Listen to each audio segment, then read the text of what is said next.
Warren, Hello. what are you reading? Um, Or what are you pretending to read? Pretending to read.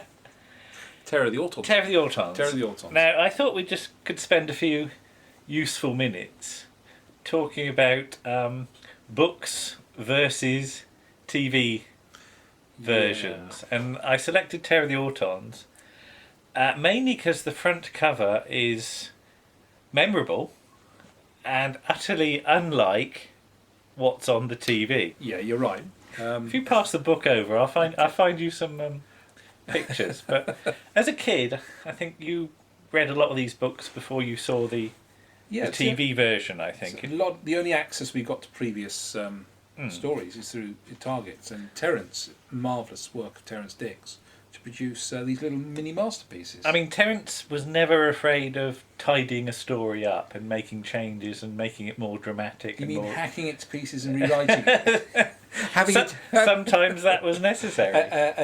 There's the basic storyline there, and sometimes it can be totally changed. But the whole point about the Target book series that you needed a good image on the front. Yes, it's going to sell. It's going to grab the kids sell the book, and it's the sort of thing that a kid would see the image even before they saw the words Doctor Who, I think. Yeah. And looking at the picture of Terror of the Autons, that will give you nightmares. That's a 50s B-movie picture, isn't it? But the early books also had illustrations. Yes. And again, having seen the TV versions of some of these, you're thinking, what? Yeah, I'm looking at something and go, where on earth did that appear? So, episode 1, in the radio telescope, isn't it Gooch? Gooch, and he's below the hydrogen, scanning below the hydrogen level with his boiled eggs. Gooch's lunchbox, and there's Professor Phillips as well, apparently. Yeah. Yes. And a dark shape peered down at him, says the picture. Says the description. Yeah. And the picture, there we go. There's the Master looming. Now, I don't think the set design was like that, was it? No, I think it was a couple of flats which are white with the what to do in case of an electric shock in the background. Oh, is that? poster. I can't remember. With Roger Delgado. All done on CSO. Yes, standing in the background with his illuminated pen torch. With his light up fag thing. Yeah. So yeah, that's... Okay, so we can go with a little bit of artistic license fair there. We enough. can understand that, yeah. Okay. Now we have an Auton being made. Do you remember an Auton being made? Yeah, if I can remember it, it's a guy wearing a plastic head with a couple of suction things attached to the side of it with a CSO background. That's right. Yeah. Slowly a shape began to form, it says. And there we have some sort of... It's like a coffin thing. Almost mummified, isn't it? Now I do like all the sort of spiky electronical bits in the background. There's no resemblance to the real thing. No, but I like that. That's a nice, strange image. Yeah, no, I can. But if you'd read the book, you'd think, what? Wow. Yeah. Where's that image gone? Yeah. Now we've got the troll doll. The troll doll attacking Mr. Farrell. Now, how old was Mr. Farrell? Oh, late 50s, 60s maybe. Yeah, because he'd already retired. He's retired. That's yes, right. yeah. Okay, yes. And how big would you say the troll doll was compared to Mr. Farrell Senior? It's a sort of tubby thing, isn't it? It's actually quite fat. No taller than about that. And say Yeah. Mr. Farrell's a bit 6 foot high. So you would have thought the perspective in the picture would be quite close to the actual thing. Yeah. The doll sprang for his throat. He goes for his throat. Although it scared him so much, he scared 30 years off him.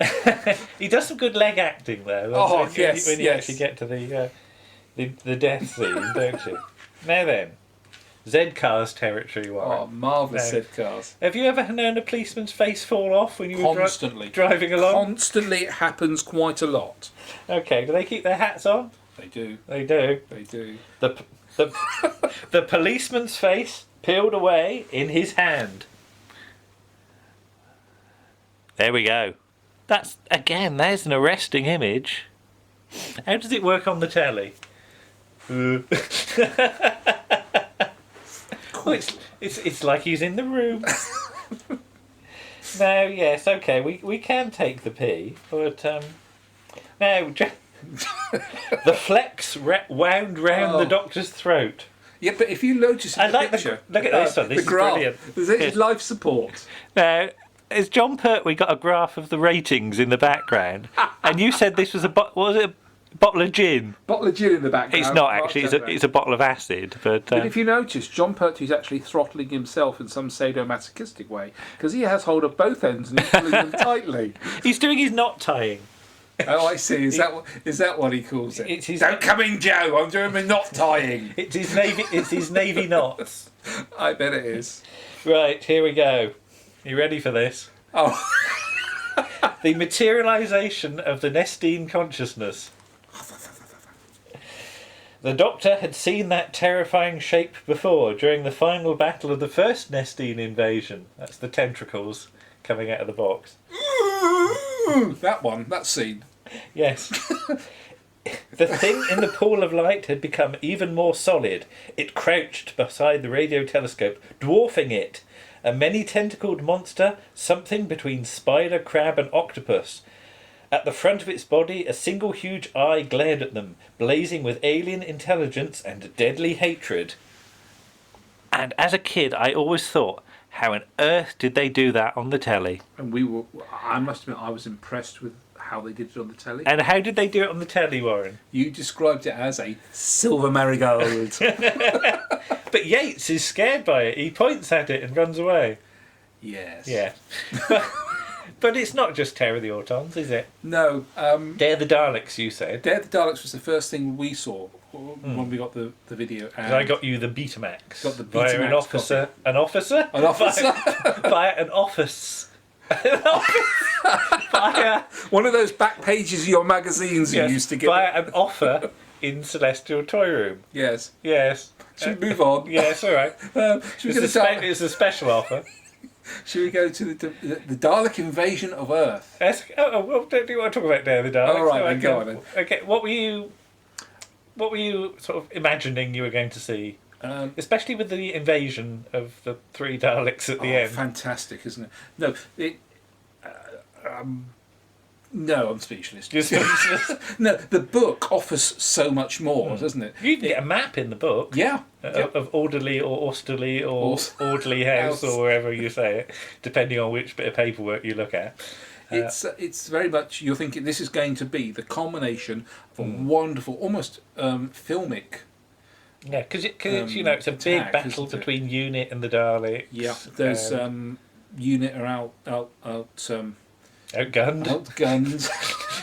Outgunned and outmanned, I was going to say, but that's just not the case, really, is it? But we always have the Ogrons in that, don't we? Love the Ogrons. Go on, do you want to do your Ogron impression? Give me your report. I can't remember. We found and destroyed the enemy. Any complications? No complications. Right. Dalek Invasion of Earth. I'm not supposed to be having this, am I? You're not. Right, Dalek Invasion of Earth. The book. The book cover. Somebody's mixed up the book cover. Somebody with a flyer seems to have of got film. a bit cushiony, haven't they? Yes, I'd like to zoom that in on the lens. I love the spaceship. I've always loved the spaceship. I'm a bit dubious about the red Dalek. The Robo-Men, they're actually, even compared to the film, that's tidied up. That is very tidy up. Because Bernard Cribbins' sort of black bag costume is a little less well fitted than that. It almost looks sort of a bit like Blake Seven store. It is, isn't it? Yeah, it's got a resemblance of that. I'm just trying to look at the date on the book. The book is 1977, and Blake Seven starts in 78. So yes, but it's very interesting that. Very modernistic.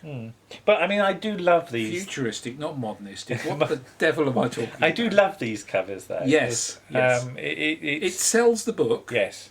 It draws you in, and I think that was the major thing. Lovely use of colour and just that damn important image on the thing. I love that sort of almost extermination look around the outside of the Dalek. Yes. I mean, we've got the dinosaur invasion up there. Clack. Clack, clack. And we've said about the Ice Warriors cover being spectacular. I think that's my favourite. My favourite has to be Ice Warriors. But seriously, as a child, to pick up one of those books off the shelf and you've never seen it before. Yeah. My first one actually was Revenge of the Cybermen. Oh right, yes, I know that. Yeah. And That's funny upstairs enough, somewhere. that was probably one of my first videos as well that you assisted me with Oh, your yes. magazines, wasn't it? I seem to remember that. But yeah, the book is an integral part of fandom, There we go. and especially the cover. Thank you, Warren. Thank you. Bye bye.